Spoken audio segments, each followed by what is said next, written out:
नहीं करेगी, लेकिन 6 मैच लगातार जीतने के बाद आरसीबी क्वालिफाई कर गई है। और मेरे साथ कनाडा से ही फैन है आरसीबी के, बहुत जाने माने हैं, वहाँ पे कबड्डी खेल चुके हैं, स्टेट लेवल के प्लेयर हैं।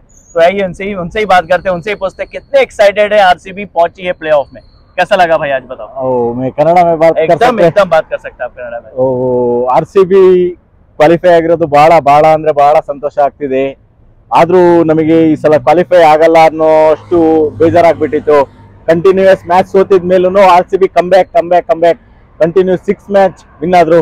ಅದರಿಂದ ನಮಗೆ ಒಂದು ಉತ್ಸಾಹ ಹೊರತು ಲಾಸ್ಟ್ ಮ್ಯಾಚ್ ನೋಡ್ಲೇಬೇಕು, ಮಳೆ ಬರುತ್ತೆ ಅದು ಇದು ಅಂದ್ರು, ರೈನ್ ಇರ್ಲಿ ಒಂದ್ ಕಡೆ, ನಾವು ಕ್ವಾಲಿಫೈ ಆಗೇ ಆಗ್ತೀವಿ ಅನ್ನೋ ಒಂದು ನಂಬಿಕೆ ಇತ್ತು ನಮಗೆ.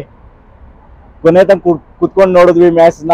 ಆದ್ರೂ ಮ್ಯಾಚ್ ಮೇ ಬಾಯ್ थर्ड अंपायर भी गलत किया। वो रनआउट नहीं था, फाफ रनआउट नहीं था। जितने भी फैंस आपको लगता है कि अगर वो आउट नहीं था, कमेंट करो भाई, कमेंट करो, वो आउट नहीं था, वो थर्ड अंपायर गलत आउट दिया।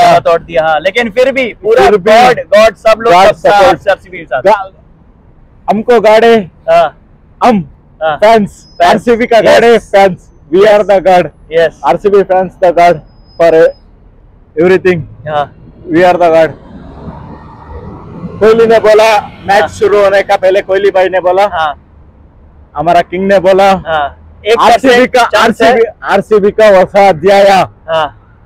ये सभी कन्नड़ लोग देखो, आरसीबी का वसा अध्याय ಇದು।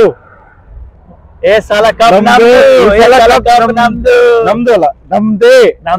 ಈ ಸಲ ಕಪ್ ನಮ್ದೇ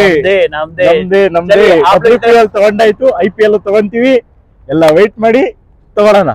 26 मई को हम लोग एक साथ देखेंगे फाइनल, आरसीबी के अगेंस्ट कौन खेलने वाला है। ऐसी वीडियोस के लिए लाइक, फॉलो और सब्सक्राइब करना ना भूले। Keep watching sports dynamic.